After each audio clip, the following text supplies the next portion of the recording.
At the southern tip of the African continent is a country with diverse landscapes and a rich cultural heritage. Its fertile lands, temperate climate, and strategic location for traders have shaped an economic, political, and historical trajectory distinct from all other countries on the continent, making it the only second world country in Africa. However, these same factors have contributed to it being the most unequal country in the world, with a Gini coefficient of 0.6. Hi, my name is Lamide Elizabeth, and this channel is all about building wealth with no borders. If you are new here, I am currently living and building between 3 countries, being South Africa, the UK, and the UAE. And in today's video, I wanted to give you guys a little bit of an insight as to why I chose Johannesburg and what life is like here as a nomad. I definitely have to start with a historical overview because I think that gives a lot of context. I studied economic history, so I love talking about history, especially as it relates to economics and economic development, but I'm not going to go too deep into the history. One of the key factors you have to understand in this story is the difference between colonial settlement and colonial extraction. The region previously known as the Cape Colony had colonial settlers as early as 1652, courtesy of the Dutch East India Company, a trading house which saw the area as a strategic location to resupply ships when trading between India and Europe. The early settlers were called Boers, Dutch farmers who settled due to the suitable climate for living and farming. When colonizers settle, they usually try to replicate the societal structures, the culture, the infrastructure of the countries that they are coming from. That means that they'll usually bring with them their laws, their languages, and most importantly to this story, resources and funding. Their culture, their way of doing things. Another impact that colonial settlement tends to have as well is that it massively changes population dynamics and population percentages. Sometimes they will completely wipe out the local or the indigenous communities. Like if you think about America or Australia and what the average American or Australian looks like to you, your image is likely a reflection of the colonial settlers rather than actually the indigenous local people that were there before colonization. Whereas in countries where colonial extraction was the main agenda, a lot of the development that occurred under colonialization was only to support extraction. So for example, roads and railways might be built just to help take goods from the far within the land to the ports, which is why in countries where colonial settlement happened, you tend to see that they are leaps and bounds ahead in terms of economic development than in countries where there was primarily colonial extraction. If you think about the majority of Africa, a lot of it was only for colonial extraction. Due to the settlement of colonizers in present-day South Africa, the country experienced unparalleled development and infrastructure compared to its neighboring countries. However, it wasn't all rosy. The development that occurred in the country was done primarily for the small white minority, whilst the non-white majority were exploited for their labor and experienced severe institutional racial segregation, otherwise known as the apartheid. They were excluded from the best education, the best jobs, healthcare, infrastructure, opportunities, and this gave rise to staggering inequality, yielding the world's most unequal country.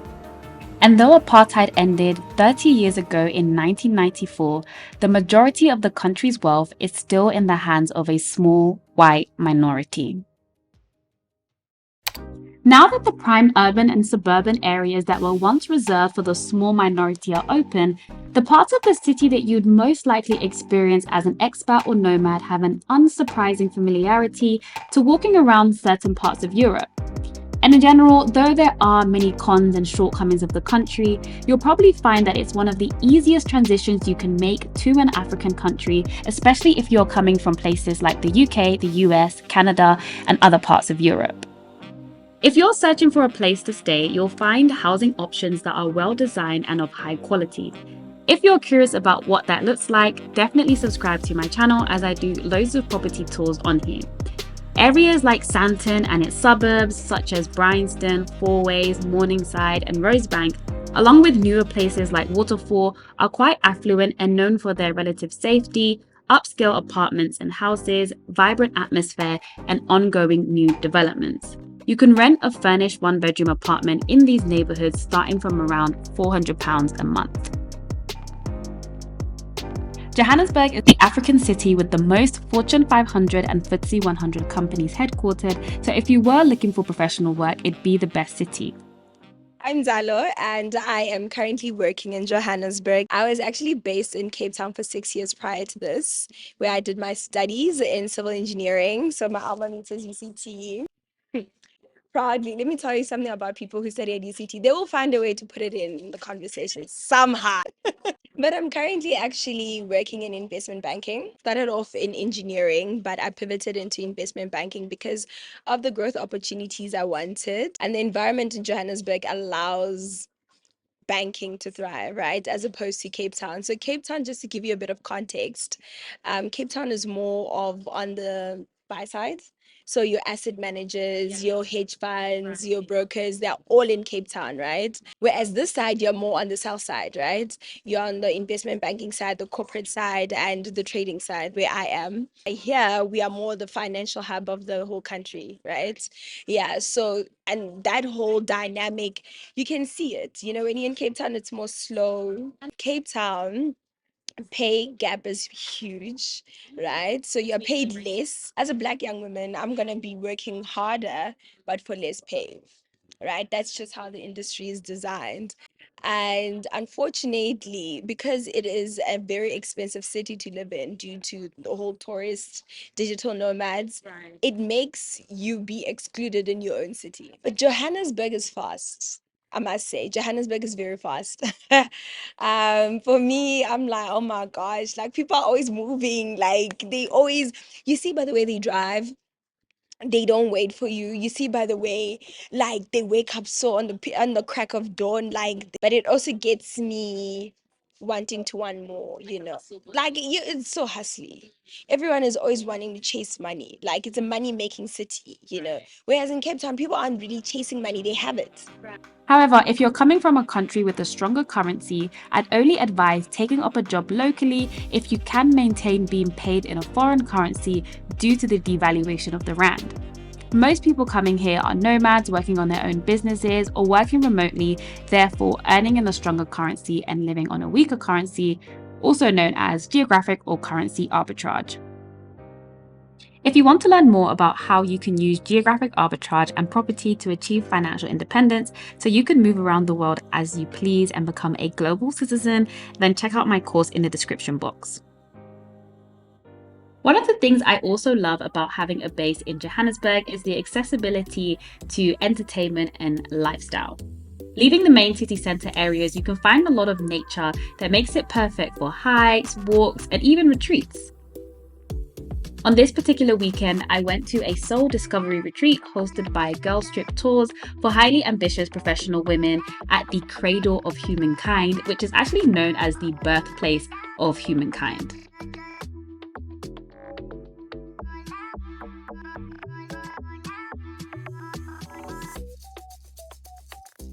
During this period of my life, it's so good to stay grounded and connected to nature, but at the end of the day, I'm still a city girl at heart that doesn't like creepy, crawly things. The retreat was joined by South African women from different linguistic cultural groups. Just like many other African countries, South Africa is made up of different tribes. One of which I found particularly fascinating, which are the tribe of the Sothos or the Basotho people. If you've ever looked at a map of South Africa, you'll notice that there's a tiny little country that is landlocked within it. What's the history of these people, and do they consider themselves to be South African? Who ultimately became the Basotho king, Moshoeshoe the first, like kind of walked from Botabote and like was gathering people around up until he got to Tabubisiu, and Tabubisiu became like a fort of sorts. So not only are we fighting our ethnic groups at this time, it's also the English and the kind of Portuguese and the what are now the Afrikaans kind of like people also having all of this fight. So because the British were trying to gain in what is now KwaZulu-Natal area, and we were also now fighting the Afrikaans, the Boer people on this end. The Basotho and the British came to an agreement that they will create this protectorate for the Basotho people in this space. I think what bolstered Lesotho was the formation of apartheid. So when apartheid happens, there's no desire for people from like Lesotho to enter into this into this terrain. Lesotho is a nation state, but South Africa isn't a nation state, and we did not have the privilege of forming our own nations You know, so like Swedish people are Swedish, Norwegians are Norwegian, Danish are Danish, you know, the Germans are German. So a lot of the European states are their own nation. And in many ways, even though we're migratory peoples, as Bantu people, we did have our own nations. Much like Nigeria, we have many nations within the nation. So the impact of this as it relates to nomads or expats is that the majority of people in the country, especially within the bigger cities, I should specify, then end up having to speak English because there are so many different languages that English tends to unite people. So most people will be able to speak English. And then that again does help you if you are coming from the West to find it a lot easier to integrate. Johannesburg also has plenty of culinary options. Today I'm having dinner with Temi, who organised the Soul Discovery Retreat. She's also a type of nomad, currently based in Kenya, but originally a Nigerian Canadian. Reservation under. We are at Marble Restaurant, one of the best rated and highly recommended restaurants in Johannesburg. It is in a great location in Rosebank. They have top-notch service, it's a great ambiance, and the food and drinks, I'd give it a solid 9 out of 10. Best part is that the bill only came up to around £50 for the both of us, including a tip for the waiter. Now that's the affordability that I love. What I have found is that eating out is so much cheaper. I want to say maybe even up to like 50% cheaper than eating out in London and Dubai. And I'm obviously using those two cities because that's the other two places that I have lived. For groceries on that much cheaper, I would say 10-15% cheaper than the UK, maybe 15-20% cheaper than Dubai. I still spend around £45 a week on a grocery shop. That is for like 3 meals a day. Bread is like £1. So these are baked beans for less than £1. 16 pack of chicken, which is 142 rand. 18 pack of eggs. As I've kind of hinted at throughout this video, one of the reasons why I think I chose South Africa, and a lot of people do choose it, especially people coming from the West, is that it's one of the countries that you will find the most easiest to integrate into. If I go to the mall, I can mostly find all of the shops that I'm used to shopping at. I don't struggle to get things. It wasn't that much of an adjustment to get used to living here.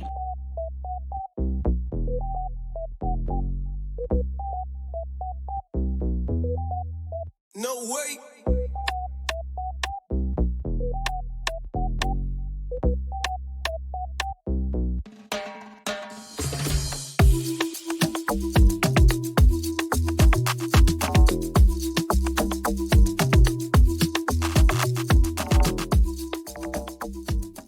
I did not know that there was a Shein. I didn't even know Shein had a store, but there's a store right there. That's crazy. Guys, it is a Sunday. There is a lot going on.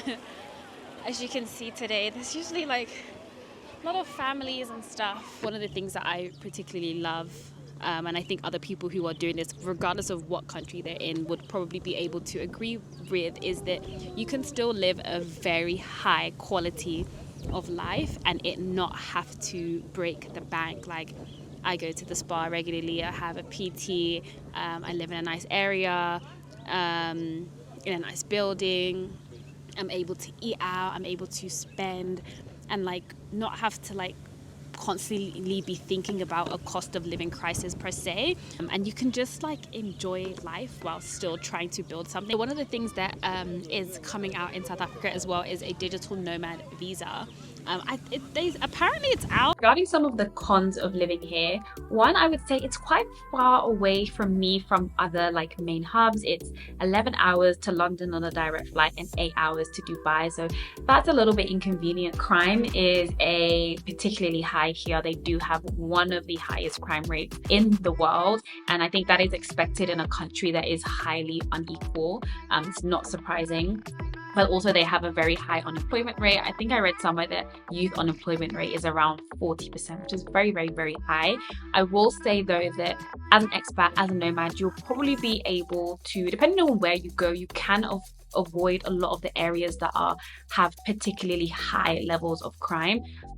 by just staying in more affluent areas, which you will probably be more likely to stay in anyways naturally. But that doesn't mean you're going to be completely void of, potentially, getting into a sticky situation. I think I haven't experienced anything. A lot of people that I know haven't experienced something, but everyone knows someone who has. And I think in general, it's usually like a phone that's been stolen or something like that, which is not a light thing. But I mean, your phone will get snatched and stolen in London as well.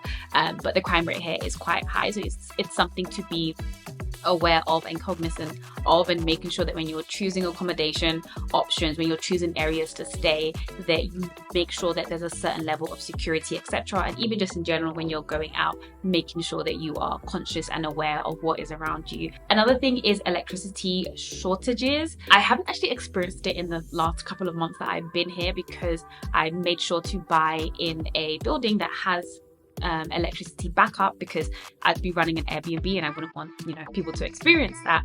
But they do have load shedding here, which is what they call it. I don't feel like they're as prepared for load shedding as other African countries, because it's not new to the continent, but I think other countries have been dealing with it for a lot longer, that they are much better prepared. In some like nice places that I've stayed in did not have like backup generators, which was quite surprising. But I think the worst thing for me is water shortages. That is something that I think I experience a lot more, given that I live on a hill, according to the building manager anyways. It is 8:10 in the morning and there is no water today. A few vlogs ago, I was saying that the water quality in South Africa is supposed to be really good, so I went back to drinking tap water from always having to drink bottled water in Dubai. But ever since we've been having these shortages, the water that has been coming out of the tap has been very questionable sometimes. This is at the gym, which is literally in my building, and it literally looks like milky water. So I'm back to drinking bottled water again. All of this is to do with like maintenance that's going on apparently, or maintenance that was supposed to happen but the money was stolen by politicians and the maintenance didn't happen, or whatever. But there are periods where there'll be no running water. That's a shock. That's something that I'm not used to. If you enjoyed this video, please give it a thumbs up. There is so much more to come on this channel, and I'll see you in my next video. Bye.